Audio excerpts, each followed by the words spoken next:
of green grass, leads me to quiet pools of fresh waters.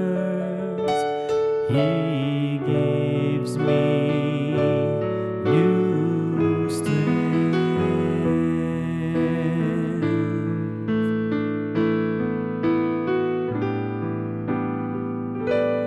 He guides me to right paths as He has promised.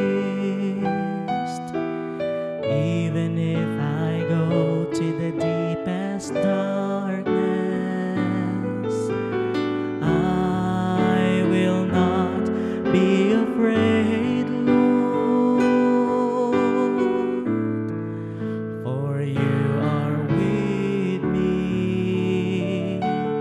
Thy shepherds rod and staff protect me.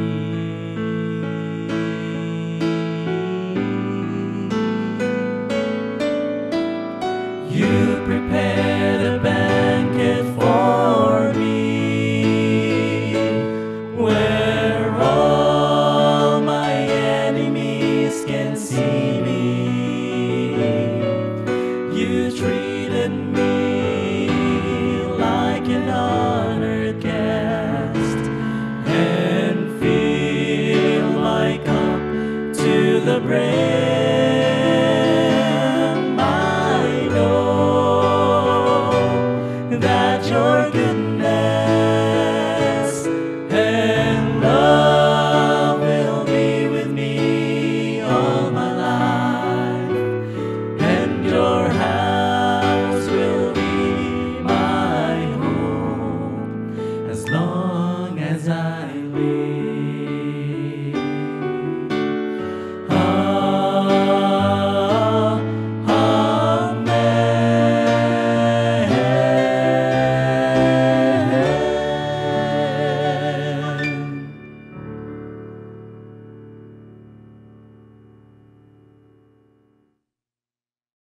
Mayong adlaw mga higala, mga kapaglaom, malipayon usab kita niining takna sa tong padayon sa pagpamalandong o pagdinisigay dinhi sa tong programa sa Gospel of Hope dinhi sa Hope Channel Central Philippines. O nga salamat ta sa Ginoo nga makapadayon usab kita sa pagtuon sa iyahang mga balaan nga mga pulong dinhi sa tong series Jesus in the Valleys of Life. Mo na kini ang ato ang second to the last nga ato ang mensahe nini ato nga series apan pasalamaton kita sa Ginoo nga iyang gitugot nga nakahimo kita pagpakig-uban bisan og di ta makakit-anay. Apan adunay mga instrumento ang Ginoo sama niini karon nga bisan padre sulod sa Pilipinas o gawas man sa nasod makahimo kita sa paghiusa sa pagkat-on diha sa kinabuhi ni Ginoong Hesus sa kasaysayan sa iyang katawan sa balaang kasulatan nga nining pagiha mahimo kita nga malawtayon, malipayon og malig-on sa ato ang pag-atubang sa palabuton pinagi sa pagsusi sa kasaysayan uban sa Ginoo. Sa dili pa ta magsugod mga higala, mga igsoon, mag-ampo sa kita, ako kamangyoon sa pakig-uban sa pag-ampo, mag-ampo ta. Ginoong Dios, amahan nga balaan, aniya kami nintak naa sa oras na usab sa pagpamalandong o pagtuon sa imong balaan nga mga pulong.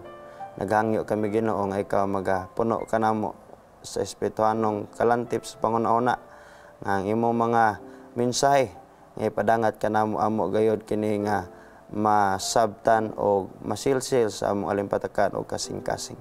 Uban kami Ginoo nintak na lakip ang imong makaanakan ana silang panimalay sa sinasang nahamutangan nila Ginoo samtang sila nagauban kanamo niinitak na as pagtuon. Salamat sa paglaom gikan sa imong mga pulong nga among pagatun-an kini among giampo sa ngalan ni Hesus nga manluluwas. Amen. Mga higala, mga igsoon, makapaglaom sa ato ang series sa atong pagtuon ato gayod nga nasusi nga sa kasaysayan sa daang tugon. Kini tanan nagapuntirya ngadto kang Ginoong Hesus kanunay o nga mao kini nga ang sentro gyud sa valleys of life mga igsoon dili ang atong kinabuhi dili ang problema sa atong kinabuhi apan si Kristo mao gyud dapat ay mahimo natong sentro kaysa sinugdanan sa valleys of life, sa tunga-tunga sa valleys of life, o bisan pa ngadto sa tumoy sa valleys of life, mga igsoon, si Kristo anaa gyud kanunay. Siya anaa kaniadto, ania karon, og anaa sa gihapon nagpaabot nato didto sa unahan. Karon nga takna mga higala, mga kapaglaom, ato na usab sugdan ang ato ang pagtuon pinagi sa pagbasa niining kinutlo gikan sa sinulatan sa lagad sa Dios nga si Sister Ellen G. White nga nagaingon, "We have nothing to fear for the future except as we shall forget the way the Lord has led us and His teaching in our past history." Usa na usab kakasaysayan diya sa kinabuhi sa katawhan sa Dios, uban kaniya ang ato na usab nga katunan og mga leksyon niining takna. Ubani ko ninyo mga higala, mga igsoon, sa ato ang pagpamalandong. Ang atong pagtuon niining nga takna, mga higala, mga kapaglaom, mga uluhan, woven in Succoth Valley. Goro dili kay ninyo pamilyar kining maong klase nga valley, mga igsoon, pero akong isiguro nga naa ni siya sa Biblia. Ang sugilanon, mga igsoon, mga higala, nagisgot kini sa panahon nga sa diha ang panon sa katawan sa Israel nakalingkawas gikan na sa Ehipto, og nipanaw na sila, mga igsoon, mga higala, padulong dito sa yuta sa saad aron makahimo sila sa pag-alagad sa Ginoo. Og kining hitabua, kining dapita ato kining tan-awon diha sa mapa, mga igsoon, gagmay na siya tan-awon dira, pero ato na lang kining i-explain, mga igsoon. Kanang pula dira nga mga linya nga makita ninyo, mao kini ang ruta sa mga Israelhanon samtang sila mibiya dito sa dapit sa Ehipto. Sa paggikan nila sa Ehipto, mga igsoon, dito sila gikan man kasagaran nila namuyo sa Goshen, dool sab dito ang Rameses, og sa diha nga nibiya na sila dito, ang ilang unang nga kanang paghunong gikan sa ilang panaw, dito sila una ni hunong niining dapit sa Succoth. Atong basahon, mga kapaglaom, ang suwito sa Biblia sa Números Kapitulo 33. Doon na mo yung mga Biblia, palihog ubani ko ninyo sa pagbukas sa inyong Biblia kay pagtuon mani sa pulong sa Ginoo. Akong basahon diri sa Números 33. Dinhi nagsugod usab ang maong sugilanon sa kasaysayan sa pagpanaw sa Israel og sa ilahang kasinatian didto dining ginatawag nga Succoth Valley. Atong basahon chapter 33 verse 5, naigaingon ang Biblia sa Números. Siya, "For the Lord said to Moses," Numbers, verse 25, chapter 25, 33 verse 5. Okay. Nagaingon siya, "And the children of Israel removed from Rameses," in which mao ni siya ang pinakaduol nga dapit dito gyud sa Goshen, og ningan ni siya, "and pitched in Succoth, and they departed from Succoth and pitched in Etham, which is in the edge of the wilderness. And they removed from Etham and turned again into Pi-hahiroth, which is before Baal-Zipon, and they pitched before Migdol." Kung imo ning basahon ang kapitulo, mga kapaglaom, tibuok kapitulo, perting taasa sa detalye, daghan kayong panahon nga sila nagsigi og abante unya pundo, abante pundo, abante hunong. O nga sa panahon sa ilang pinakauna nga pundo, dito sila ni pundo dito sa dapit sa Valley of Succoth. Ang sa ito, mga higala, mga igsoon, ang pinakaunang dapit nga ilang gipunduhan sa pagsugod nila, pag-travel, wa pa sila katabok sa Red Sea, mga igsoon, dito sila nag-unag pundo sa dapit sa Succoth, Valley of Succoth. Now, sumala pa sa Psalm 118 verse 15, si David adunay panultihon ni ining may tungod sa ato ang tema karon ni siya. The voice of rejoicing and salvation is in the tents of the righteous. The right hand of the Lord does valiantly. Now, sa pagsugod pa lang igsuon sa paglakaw sa Israelanon gikan sa Egypto, dako na kayo nga mga butang o daghan kayong butang sa katingalahan ang gihimo sa Ginoo pinaagi sa napulo ka mga hampak, no? Plagues dito sa maong dapit. O pag lakaw nila mga igsuon dito na sila sa dapit sa gitawag og Sukot, naghimo sila dito og mga tolda or tent alang sa temporaryo nila nga kapasilungan tunga-tunga ni ining dako nga valley. So, but pasabot mga higala igsuon, aduna tay tagaan og importanteng pagtagad sa significance or relevance ni ining Sukot o kining the word tent. Sumala pa ni David ingon siya, the voice of rejoicing and salvation is in the tents of the righteous. Masabtan nato ni mga higala igsoon samtang atong adtuon ang mga meaning ni ining gitawag, ang meaning ni ining gitawag nga pulo nga Sukkot. Insya, the word Sukkot, the root of Sukkot lies in the Hebrew word sakak, nga bot pasabot nga na mga higala mga igsoon to weave a protection, no? According to the dictionary, according to the internet and our sources and reference, the festival involves constructing temporary sukkahs, both of huts made of natural materials like branches, leaves, and palm fronds. These sukkahs symbolize the shelter provided to the Israelites during their wilderness journey. The plural form of sukkah is Sukkot. So di ay mga higala mga igsuon, ang Sukkot nga lugar, doon na sab siya'y lahi nga kaulugan, nga ang kaulugan ini to weave a protection. Nga buot pasabot di ay mga higala mga igsuon, unsa man ilaha nga giweave, unsa man ilang gitampi-tampi, unsa man ilang gipurma, nga himong protection. Mao kana ang tent mga igsuon. Nga ang iyaha nga singular form ana is, ang term is sukkah, pero yung plural form ana is Sukkot. Giterminuhan po na siya mga higala igsoon sa panahon na ginisos, gitawag na siya og tabernacles.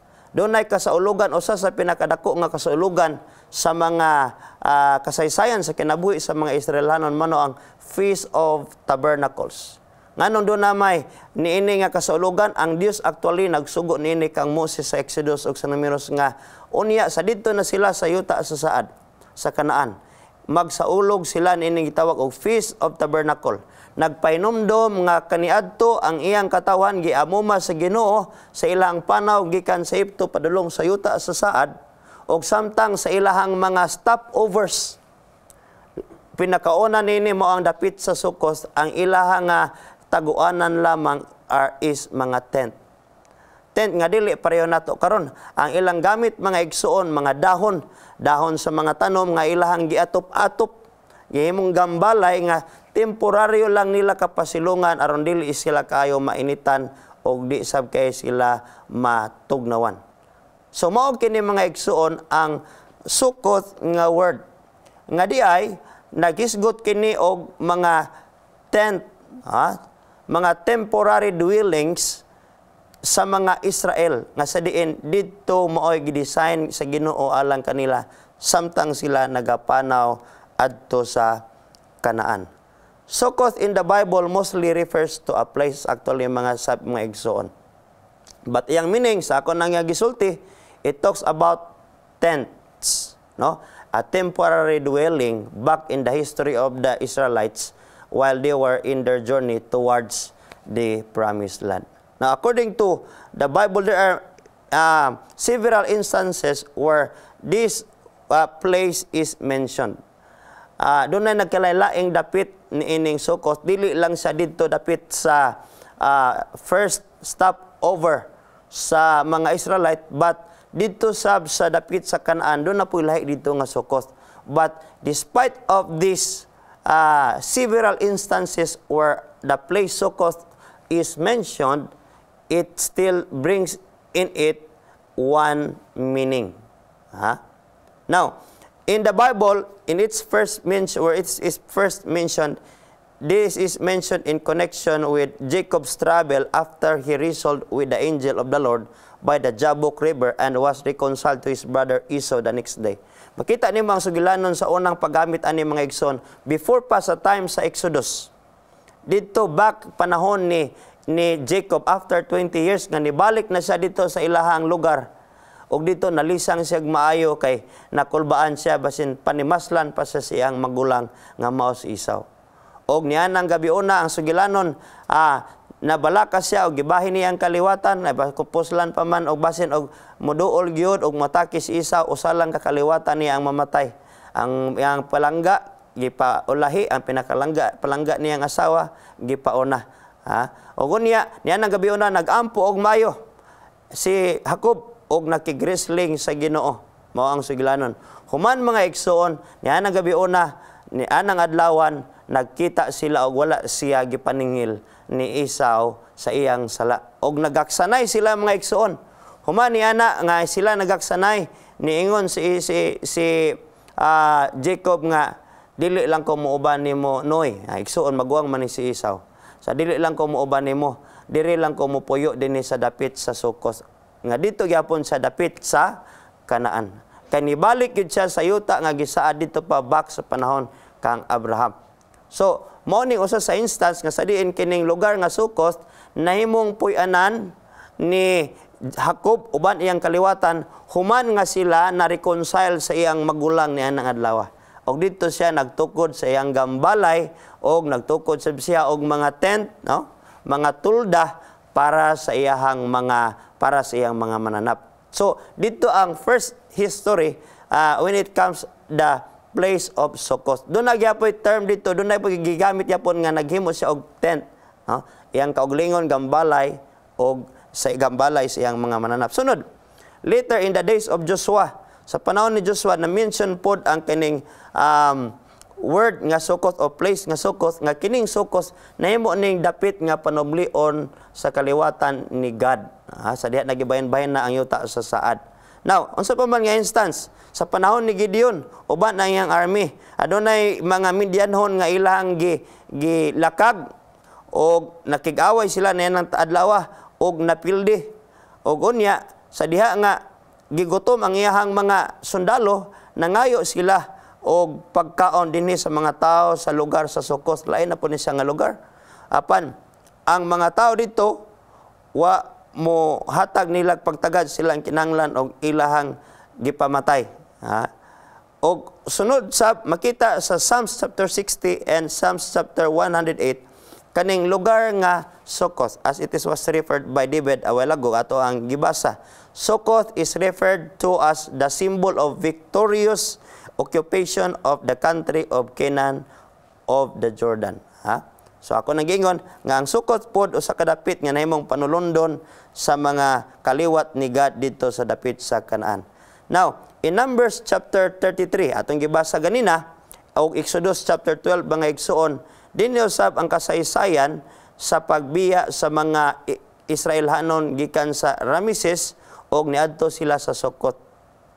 So, lahi-lahi nga mga hitabo, lahi-lahi nga dapit mga igsoon, pero it brings only one meaning. Woven, it talks about kumayon kag Sukot, nagisgot kini og mga tent, mga igsoon, mga tulda nga giterminuhan kini og suka, hut or booths or huts, natural materials like branches, leaves and palms. So organic kaayo ni gid siya actually ang iyang structure ani pagsugod gyud sa Israel dito sa Sukot. Organic kay lang mga tent kay ngano man namupo ra man sila dito mga dahon nga maoy gihimo og gambalay. Okay, so now kung ato ang tun-an mga igsoon sa bag-ong tugon sa John chapter 7 verses 1 to 10, it talks also the story of Jesus present during in the Feast of Tabernacle. No? The Feast of Tabernacle or Feast of Dwellings or Feast of Tent, maura ni sila mga igsoon. No? And Jesus was there. Gitudlo ni sa Ginoo kang Moses that this will be a thing to remember, to commemorate for God's people forever. Sa panahon ni Jesus Christ, naasab sa dito to celebrate it. Wala pa man siya dito gilansang sa cross. Now, after this, Jesus traveled in Galilee. He did not want to travel in Judea because the Jewish authorities there were wanting to kill him. Unya, mo ni ang hitabo, the time for the festival of shelters was near. Kaning festival of shelters, mo ni siya ang Feast of Tabernacle, to commemorate how God sheltered His people during their journey from Egypt towards Canaan. Nga for how many times, countless times, they have been having many stopovers, and during their stopovers, kaning mga tent or dwellings or shelters, mo ni ang ilang mga temporaryo nga pasilunganan. Nga ang iha nga nature sayon ra gyud kaayo pod himuon, pwede ra sa biyaan ra dayon, no? O gunya kasagaran niini nga porma ning gitawag nga tent nila, atop ana nga mga dahon lang, unya do naray tulo ra ka walls, unya abli ang atubangan, ano? Kaya dira mao agi inig sulod. So sa panahon ni Jesus, Jesus was also there during the time of Feast of Tabernacle or Festival of Shelters. But Jesus' brothers told him, minsan nga, adto ka dito sa Feast of Tabernacle dito sa Judea aron may balaan nila nga ikaw maogyod ang Mesiyas. Ipakita nimo dito ang imong kagahom. Kay niingon sila, kung ikaw ang Mesiyas, na imong ipakita dito. Ilang gingnan si Jesus. Pero wa matos Jesus. Okay, kabaw siya nga dito dapita nag-atang niya ang daghan nga mangudayo nga gusto mo patay niya. O wa sab sila kasabot kang Jesus. Ingon si Jesus nga dili pa akong panahon. No? Mao kana ang background ini nga story. Jesus was present during the Feast of Tabernacle. Siguro mag-wonder mo mga igsoon unsa may point ni ini karon. Now, during the Feast of Tabernacles, mga igsoon, doon ay mga nagkalain nga mga ceremonies nga ilahang ginahimo sulod ni ining maong Feast of Tabernacles. Now, sumala pa sa John chapter 7, verse 37 to 39, nagisgot dira, and on the last and most important day of the festival, Jesus stood up and said in a loud voice, "Whoever thirsty should come to me, and whoever believes in me should drink. As the scripture says, streams of life-giving water will pour out from his side." Jesus said this about the Spirit, which those who believe in him were going to receive. At that time, the Spirit had not yet been given because Jesus had not been raised to glory. Sa panahon mga higala, mga igsoon, sa panahon sa Feast of Tabernacles, bisan asang mga tao gikan namuyo man sila gawa sa Israel o sa Jerusalem, mangadto gina sila mga igsoon kay kausaran ni sa katuig. Ang ilang tibok pamilya kinahanglan naa gyud dito og sa ulogon nila ni mga igsoon sulod sa 7 ka mga adlaw. Og nga panahon ni ining Feast of Tabernacles, maghimo sila og mga tent unya dili pwede nga masilungan og punuan sa kahoy. Di sa pwede nga maghimo sila og kanang tent nga ang ilahang atop-atop mga dahon ra sab unya ang ilahang gihimo nga dingding. Ang uban panapton na kay panahon naman ni Jesus, pero ang uban gigamit nila mga dahon gyapon, mga sanga sa mga kahoy. So, ang ilang ginahimo kaniadto kung niining kasulugan, dili pwede nga dito nila himuon sulod sa balay. Kinahanglan nga ang ilang himuon nga tulda nang gagmay nga mga tent sama kaniadto sa gigamit silang katiguangan panahon sa panaw gikan sa Ehipto padulong sa Kanaan. Kinahanglan mainitan gyud mga kapaglaom. Di gyud pwede nga malandungan, maongan og kahoy kay ang kinahanglan ang mahimog makalandong nila katurag yung atop sa ilahang mga gagmay nga mga tent. Og dito sulod niini nga tent, sulod sa 7 ka adlaw dito sila mangaon. Uban ilang pamilya, ilang sa ulugon ug unsa gyud nahitabo kaniadto sa panahon sa kakaraanan sa daang tugon. nga ang ilahang mga pamilya dito sila mangaon unya magkalipay sila dito aron sa pagsaulog sa kagawasan o pagsaulog sa kamaayo sa Ginoo sa ilahang kaliwatan nga sila gipagawas sa yuta sa pagkabinalanggo ngadto giatod sa Ginoo ngadto sa yuta sa kagawasan o kadaogan mao ang yuta sa Kanaan. Now, mga igsoon, mga higala, dunay mga daghan nga mga pagtulunan nga ato ang makutlo dinhi sa ato ang tema karon sa pagtuon. Insa diha woven in Sukkot Valley. Nagsugod ang Feast of Tabernacle back dito gyud sa Sukkot Valley. Organic kayo ang ilang paghimo tungod kay mga kahoy raman to, mga sangara ang gihimo. But forward panahon ni Jesus Christ, mga na-improve na ang uban panapto na ang ilahang ginadingding sa ilahang tent, ang uban mga dahon sa gihapon. Now, doon na mga pila ka pagtulunan nga ato ang kuhaon karon nga takna sa atong pagtuon, mga higala, mga igsoon.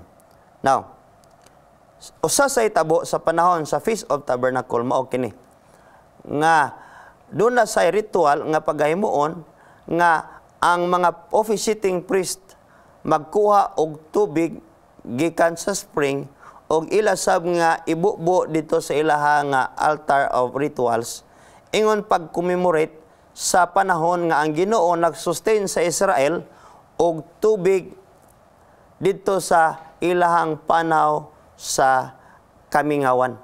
So mo ni usa sa mga significant tanan mga igsuon nga mga hitabo dito sa kamingawan ilahang nga gitawag ni siya o practice nila sa Tagalog pag ginasasadula nila mga igsuon. Ilabang ginaawat-awat ang kaniadtong nahitabo. Maghimo sab sila og dako kayo nga haligi nga magsiga artificial nga siga og maghimo sab sila og mga artificial nga daw landong sa panganod sa pag-commemorate mga igsuon nga kaniadto sa panaw sa mga Israel ilang gisaulog ang kamaayos Ginoo nga ang Ginoo panahon sa kagabion nagagiya siyang katawhan og haligi nga kalayo aron sila dili matugnawan og panahon sab sa kabuntagon haligi nga panganod nga aron dili sila mainitan. Mao kini nga mga rituals nga ilang gina-practice panahon sa Feast of Tabernacles. Now, ato ang kuhaon ang mga pila ka mga pagtulunan mga igsoon. How we experience God in life. Before moving on to experiencing Sukkot celebration in life. By the way, mga kapaglaom, ang tent, it represents God's embrace and protection and care.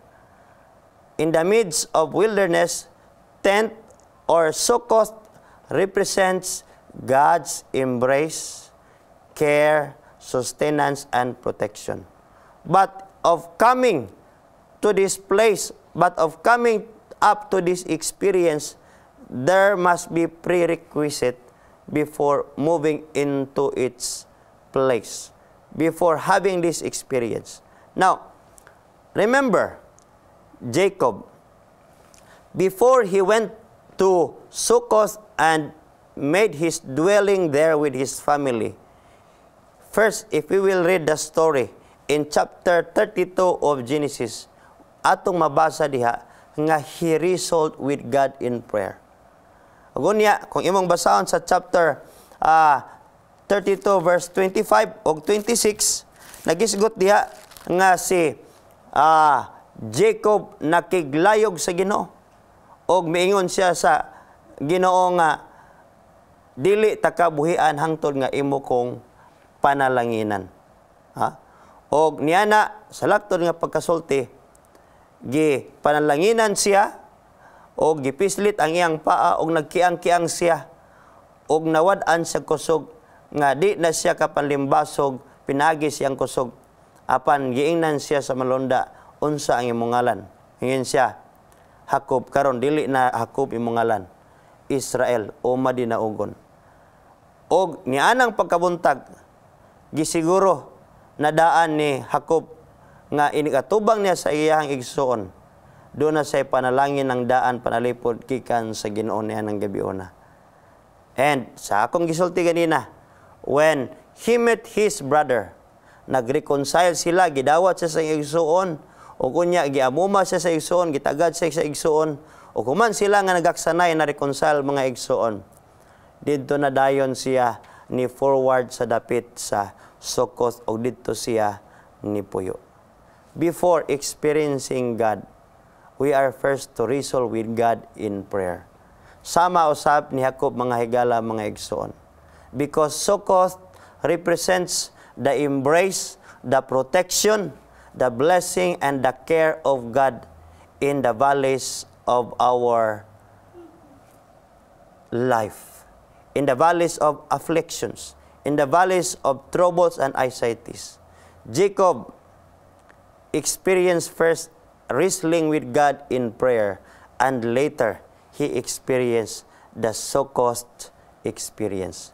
Experiencing God, a place where there is comfort, a place where there is care, a place where there is assurance and protection. Wrestling with God first in prayer, then we can experience the Succoth in our lives. The protection, the embrace of God. Number 2, how to experience God. To experience His care, His protection, and His blessing in the midst of valleys of afflictions in life. Second is commemorate God's goodness. Commemorate God's goodness. Count your blessings, name them one by one. Ang tuyo sa Ginoo mga kapaglaom, nga kining maong kasinatian sa Israelhanon, himuon nga kasaulugan, ingon nga Feast of Tabernacle, Feast of Succoth, matag tuig, nga aron ang katawan sa Ginoo dili mahikalimot sa Dios sa iyang kamaayo. Bisan pa ang detalye sa mga butangan na himo sa Ginoo sa ilang kinabuhi, mahinumduman pinaagi sa pagtukod niining institusyon, Feast of Tabernacles. Commemorate God's goodness. Count your blessings, name them one by one. Mao ni higala igsoon nga atong masinati ang eksperyensya woven, nga gihulma, gihimo diha sa kamot sa Ginoo. Nindot kayo higala mga igsoon, gusto ta makasinati o kasinatian sa kinabuhi nga ang Ginoo gyud mismo ang naghulma alang kanato. Ang Ginoo gyud mismo nagdesign alang kanato. Sama nga ang Ginoo naghatag og disenyo, naghatag instruction nga what is to shelter them in the time of their journey amidst the valleys, amidst the wilderness. Moman sa igsuon atong masinati kini kung atong himuon ang paghinumdom sa kamaayo sa Ginoo dinhi kanato. Commemorate God's goodness, ang purpose sa Ginoo nganong iyang pahimuan o kapistahan ang iyang pag-amuma sa katawan sa Ginoo aron nga sila makahinumdom gayod nga ang Ginoo nag-atiman kanila. Kana bitawng ato ang magdumdum ta sa mga pagpakamaayo sa Ginoo mga igsoon. Ato ang tagsa-tagsahon diha ta makaingon nga oy layo na magay kog naabot sa akong kinabuhi. No? Yun na mga igsoon, experiencing Succoth in life, woven in Succoth. Diha sa disenyo sa Ginoo ang atong kasinatian mahimong mahulma og atong masinati ang Ginoo. Number 3 mga igsoon, trust God's leading. To experience God, trust God's leading. Sa diha mga igsoon nga nitabok na ang mga Israelhanon dito sa Red Sea. Later on, naghimo na sab sila sa ilang encampment, gibalik na sab nila, nangita na sab sila og mga kahoy, og mga sanga sa kahoy, mga dahon, naghimo na sab sila og mga tulda og kapasilungan nila. Human ni ana, wala madugay, ang Ginoo migiya kanila, pinaagi na sab og kalayos kagabion, haligis kalayos kagabion, og haligis sa panganod sa kabuntagon. Nga bisan asa mag-una ang maong panganod sa kagabion o sa buntag, dito man usab magasunod-sunod ang mga Israelhanon. Igsoon ni Gala, experiencing God, the so-called in life, an experience woven from heaven. Lahi ginang mga igsoon, mga Gala, kanabang ang imong kasinatian na perminti ang Ginoo. Makakita gyud ka sa pag-amuma sa Ginoo kanato. Kung atong isalig kanunay diha niya ang ato ang mga plano, kung asa nato makita nga dunay mga bantayog o dunay mga signpost sa Ginoo, mo na ilhanan nga ato ang pangitaon kanunay. Look for the waymarks, mga igsoon. Kung diin gani asa dapit nga di kakalagad o nya handom nimo makakabot sa imuhang mga plano sa kinabuhi, that is not God's leading to you. Kaniadto dunay signal ang Ginoo nga maingon siya, okay, go. Pinagi sab sa panganod sa kabuntagon o panahon sab sa kalayo nga ligis sa kagabion. Mao man usab mga igsoon, mga Gala, kung asa dapit nga dili nimo makita nga posible kang mga pangalagad sa Ginoo, dili na dira mao ang giya sa Ginoo. How can we be sure that it is God's leading? Look for the waymarks. Makaalagad ka ko sa Ginoo, makasimba ka ko og dito ko madto, kung mo-abroad ko, makasimba ka ko. Kung dito ko mo kumani ang akong pilion, makahimo pabagyapon ko sa pagserbisyo sa Ginoo. Trust God's leading. Look for the waymarks. Number 4, thing to remember, to experience God. Experience woven in the hands of God will be ours and will be yours if we align our ways to Jesus. Set your affections on things above.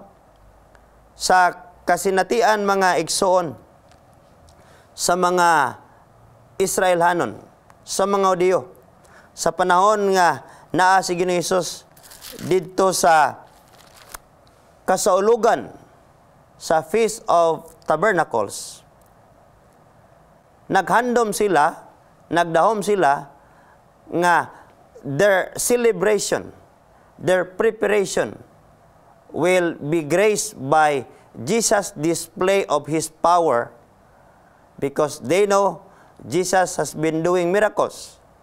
And daghan usab nila nga nagtuo nga si Jesus mo'y Messiah, despite the fact nga daghan usab nga wala mituo. But while they are in this celebration, ang mga tao in John chapter 7, they are so much focused of the things Jesus can do, but not really Jesus of who He is, must be to their lives. In fact, according to the narrative in chapter 7 of John, they miss the most important experience that they must have, and that is having Jesus in their midst. They were so prepared, they were so ready in their celebration of the Feast of the Tabernacle, where in fact, they missed the point that the Feast of Tabernacle, this points out to the loving care of God to His people, now in their very time, in the person of Jesus. Bibo kay silang celebration. Everybody was prepared, anticipating of so much blessing and experience of being together as family in this celebration, but they missed that Jesus was unnoticed in their midst. Why? It is because their attention, their affections was on temporary things that Jesus might offer to them. They miss the best thing to experience during the Feast of Tabernacle. Mga igsoon, mga higala, if you want to experience God, set your affections on things above. Sometimes, we love so much the things that we can have and things that we can ask from the giver, but not the giver himself. They miss the point. They miss Jesus, that Jesus was actually the center of all this celebration. Experiencing God, to experience God is to align our ways to Him. Ningon si Jesus Christ dayon later, to the end of the celebration of the Feast of Tabernacle. No? Samtang ang mga tao, kapoy kay ang mga tao in their joyous festivities. If we will read chapter 7 of John, they are weary of that long week of celebration, ug namingaw na on the last day, namingaw na mga kapaglaom. Jesus was there. He was even unrecognized. And while the people are resting from their weariness of the day and night celebration, of eating and drinking and having the festivities and doing the rituals and ceremonies, Jesus was there. And you know what had happened? In chapter 7, Jesus also tells here in this chapter that whoever thirsts, I will give him the water of life.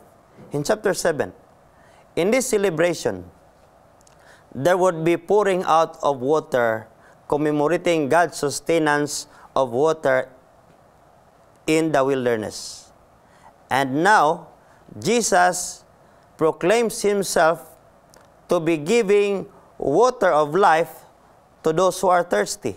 Kaya doon na yung mga tao dito sa celebration, sa Feast of Tabernacle, mga igsoon, mga kapaglaom, that they really hunger and thirst for righteousness, for God. They really hunger and thirst for spiritual blessing. While among the congregants, the congregation, only seeks for temporary satisfaction, temporary things. And so Jesus addressing to those people who are in the midst of the feast, that He is the living water represented by the ceremonial law, by the rites of pouring water. There is abundance of water in Succoth. If you will read the location of Jacob's dwelling, Succoth is abundance of water. That's why in this celebration, commemorating the Succoth experience, God's intervention, God's providence of water, so also happens during the Feast of Tabernacle, that there would be pouring out of water. And yet, they miss the real water of life, Jesus in the midst of the festivities. And yet, Jesus is addressing to the people that the water that will give them satisfaction, even satisfaction of their spiritual life, is present to be given to them freely during the Feast of Tabernacle. Kanindot mga igsoon, mga higala, let us align our ways to God and set our affections on things above, that we will not miss Jesus' blessings, Jesus in every spiritual or religious celebration. Sa mga igsoon, kanang dunay mga congress, doon na tayo mga federation, mga association, lahi ang atong mga tuyo dito. Ang ato lang dito, lingaw-lingaw, ato dito makita na itong mga amiga, atong mga crush, pero we miss the point of being there. Our affections is set on things which are very shallow and temporary, just like the people who came in this Feast of Tabernacle. In John chapter 1 verse 14, and the Word became flesh and dwelt among us, and we beheld His glory, and the glory as of the only begotten of the Father, full of grace and of truth. Ang tents, the sukkah, in the Old Testament during the time of the journey of the Israelites, were now celebrated and commemorated as remembrance of God's loving care to His people during the time of Christ. And the tabernacle, that is to be dwelling with men, was now with them. And it is Jesus, the Word, who became flesh. Now, talking about tabernacle, who is really the greatest tabernacle of all? The tent. Anong doon na may celebration of tents and tabernacle? To whom it is referring to? Now, in Revelation chapter 21 verse 3 it says, "And I heard a loud voice from heaven saying, Behold, the tabernacle of God is with men, and He will dwell with them, and they shall be His people, and God Himself will be with them, and be their God." Mga igsoon nga paglaom, our tent of care and protection, our tabernacle, where we would remember God's blessing, and that is in the presence of God Himself. Where the same with the experience, God protected His people in the Old Testament times, and God's protection was commemorated during the time of Jesus. Jesus was there. The tabernacle was unnoticed, unrecognized. And now, Jesus will come in the second time, who will be His people. Mga higala, mga igsoon, God is always present. Jesus is always present in the time past, in the present, and in the coming future. Jesus is our succor in the valleys of life. He is our comfort, care, and protection. Mga higala, mga igsoon, atong hinumdumon nga si Ginoong Hesus, He is the maker of our experience if we let ourselves covered in this sukkot, in His arms, and that is in the bosom of Jesus. Mga igsoon, kapaglaom sa atong pagtapos, mag-ampo kita. Ginoong Dios, aman nga balaan, dagang salamat sa pagtulunan na usab. Nga si Ginoong Hesus, ang amo nga kapasilungan, ang amo nga tulda, o diha kaniya masinati namo ang pag-amuma, gugma, panalipod, o ang tanan namong pagkinanglan. Tabangi kami, Ginoo, nga among tinghaon si Ginoong Hesus sa among kinabuhi kanunay, nga niini masinati namo ang kasinatian sa imong katawhan kaniadto. Og salamat nga wala kay pagkabag-o, nga sa modangop diha kanimo masinati kagihapon namo karon, og sa umalabot nga ikaw moanhi kami naunya makig-uban diha sa imong sabakan, Ginoo. O nga amo nagyang matagamtam ang imong mga bukton mismo, nga mo gakos ka namo, o mo pauraray kami diha sa imong mga bukton, o among masinati ang walay katapusan, nga kasiguruhan, kalipay, o gugma. O salamat ini taknaa, Ginoo. Jesus is the sukkot of our lives. Salamat sa imong panalangin, kini among giampo sa ngalan ni Jesus ang personal nga manuluwas. Amen.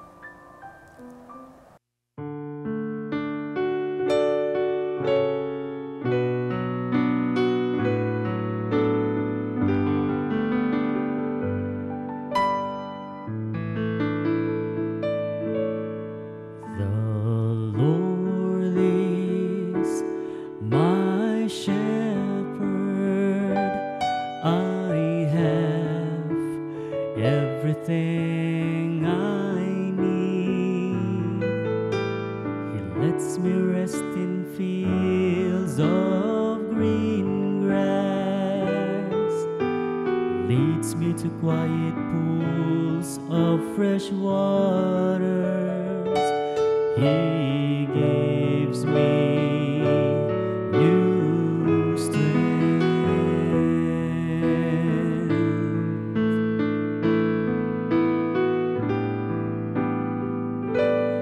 He guides me to right paths as He has promised.